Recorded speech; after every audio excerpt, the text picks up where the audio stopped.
Hello everyone and welcome back to my channel. If you're new here, hi, my name is Jordyn. I'm an Irish book talker, bookstagrammer, booktuber, kind of mix of everything. So today's going to be a sit down video and I'm going to read through your guys' icks and see if I agree with them, if I don't agree with them. Should be interesting enough. I have a list of about 20 of them here. Maybe more than 20. The girls are currently texting them to me as I'm doing it, so I have a lot on this list. So we're going to start off with when the characters break up to protect the other person. So like if the female breaks up with the male to protect him or vice versa. I do agree with this, unless there is a literal reason, whether it is life or death, that ye cannot be together. You're breaking up for the sake of it. Like, unless ye are literally going to die if ye stay together, I do not understand why a character sometimes takes it upon themselves to be like, I'm going to protect you because I'm bad for you because I'm an angry person or whatever, or something stupid like that. It's just stupid. Sorry, I'm going to be doing a lot of talking, so I need my water. So I completely agree with that. Unless there is an actual reason, it'll give me the ick. It'll turn me off the characters and even me rooting for them and wanting them to be together. So yeah, I do agree with that one, 100%. The next one is the pregnancy trope, which I do agree with to a certain extent also. I would have been in the category of people that I absolutely hate the pregnancy trope. If you try to put the pregnancy trope in a book, I was like, great, she's pregnant. Woo. Don't get me wrong. Love pregnant people, love pregnancy, love kids, love all that. Love it all. But I just think if the characters are hooking up and they just accidentally get pregnant, oh my god. No. There's a certain way to do it, and I think certain authors can do it really, really well. Elsie Silver being one of them. I hated the accidental pregnancy trope until I read Heartless and Reckless, because there's an accidental pregnancy trope in both. And I remember when I was buddy reading it with my friend, I was like, I knew I was waiting for it. I could feel it building and coming, and I was like, oh no, this is going to make me hate this book. But, lo and behold, I did not hate it as much as I thought I would. I personally, in Chestnut Springs, loved it.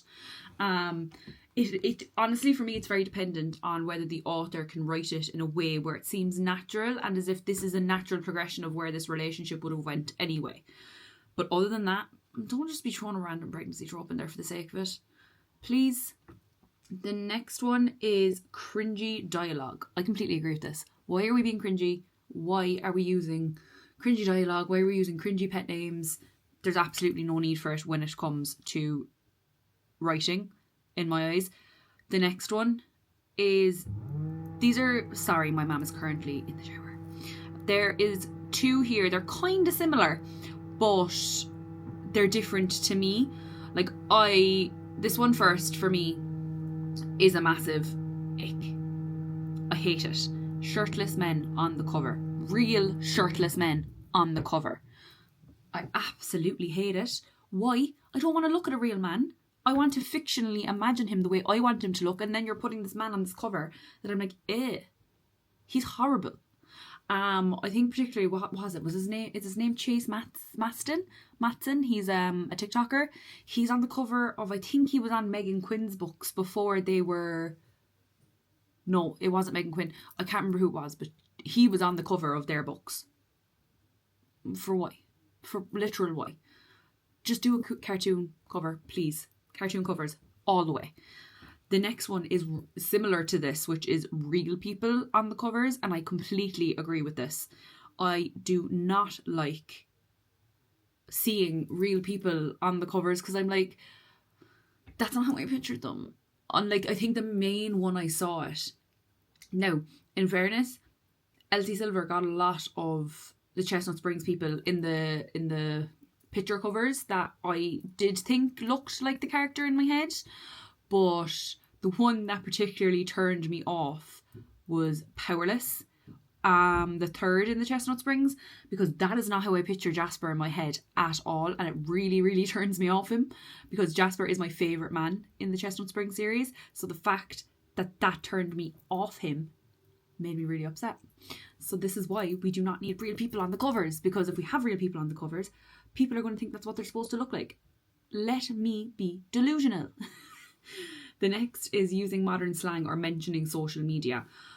I think, yes, to a certain extent, it can be an ick. I think, why are we using AF, or why are we using... I'm trying to think of modern words, modern slang.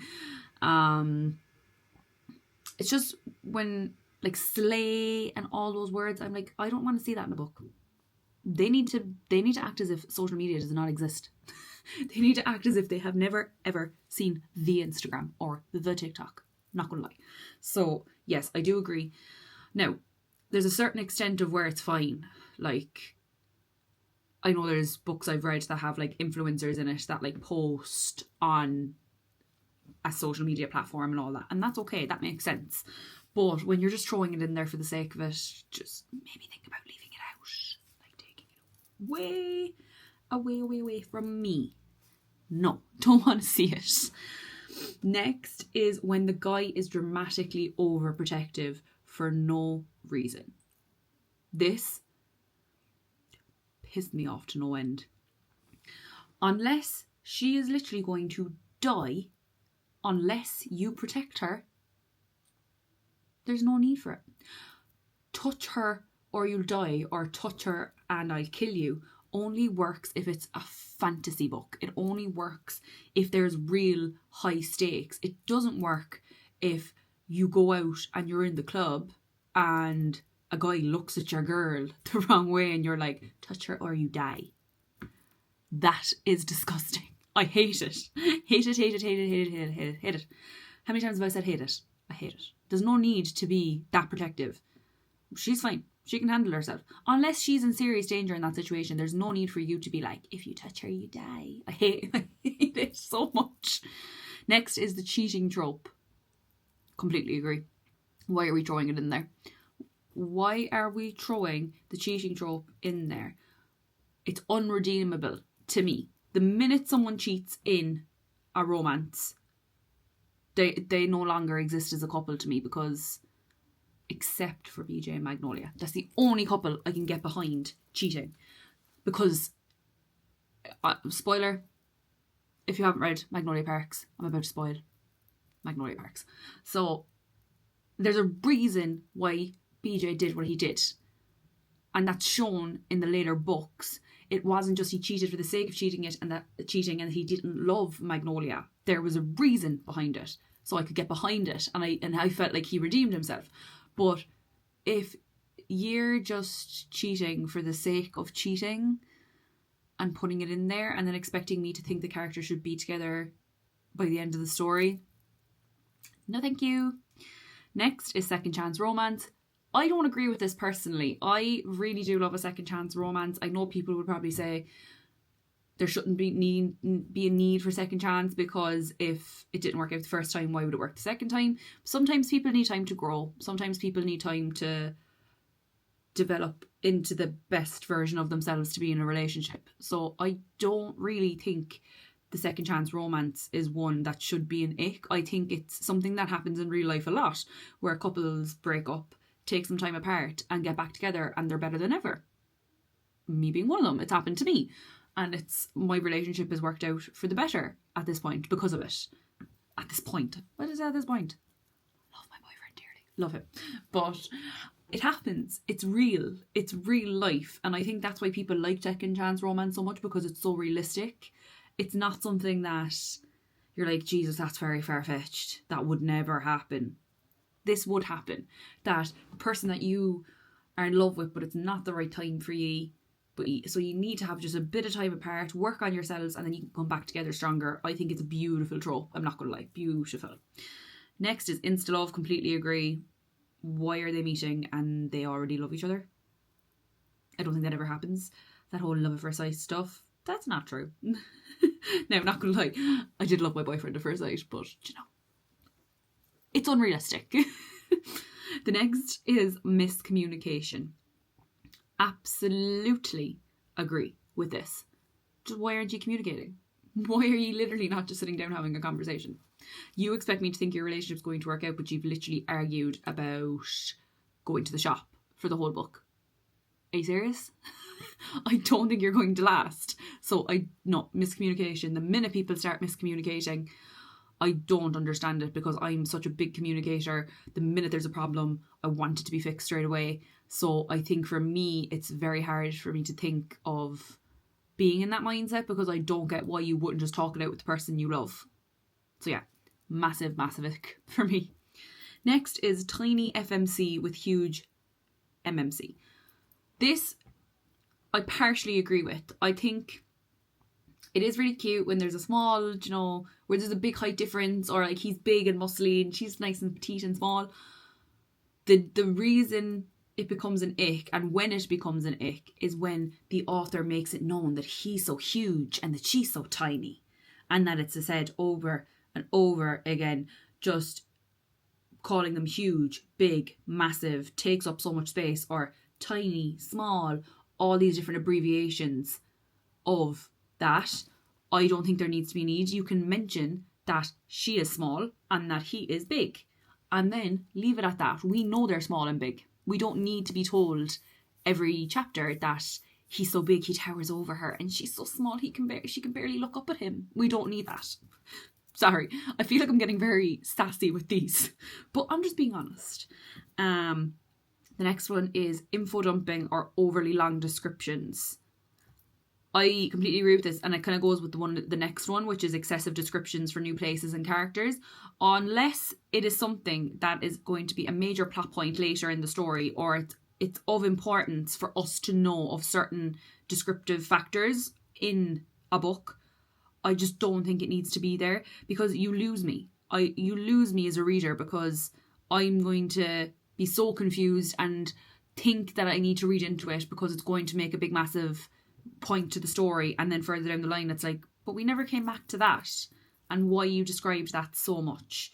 There's a load of books where I found that they just focus on using really descriptive words when there's not a need, because it makes it confusing for the reader, and it makes it less enjoyable, because you're getting all this unnecessary information, and then you're maybe not focusing on other things because there's so much of an excess of information. So yeah, I completely agree with that. The next one is overly using dirty talk in spicy scenes. Yes. And the next one that goes with that would be the MMC calling the FMC pet names every sentence during spicy scenes. I completely agree. I don't we know what's happening. We know how it all works. We don't need this whole conversation. I actually get really uncomfortable when I'm reading a spicy scene and there is a lot of descriptive words, not of the actual act itself, but they're talking and being really, really descriptive, and I feel like it takes me out of the story a little bit. A lot of the time I'll skip it. I'll skip the spicy scenes in books sometimes if they're like that, because I can find it a bit hard to take. And it's not me being a prude or being innocent or anything. It's like, if you enjoy it, honestly, that's great. I'm happy for you, but for me, it's just a lot to take for me, personally.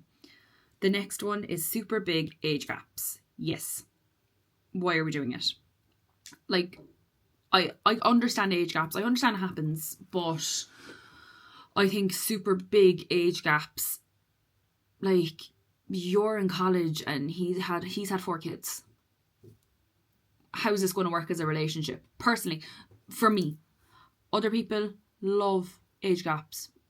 I don't mind maybe a 5 to 10 year age gap. 15 is a push even. That's a push. 10 is probably the maximum I'd go. And either the FMC or the MMC would have to be one in their 30s and one maybe just in their 40s. That's kind of the biggest I could go.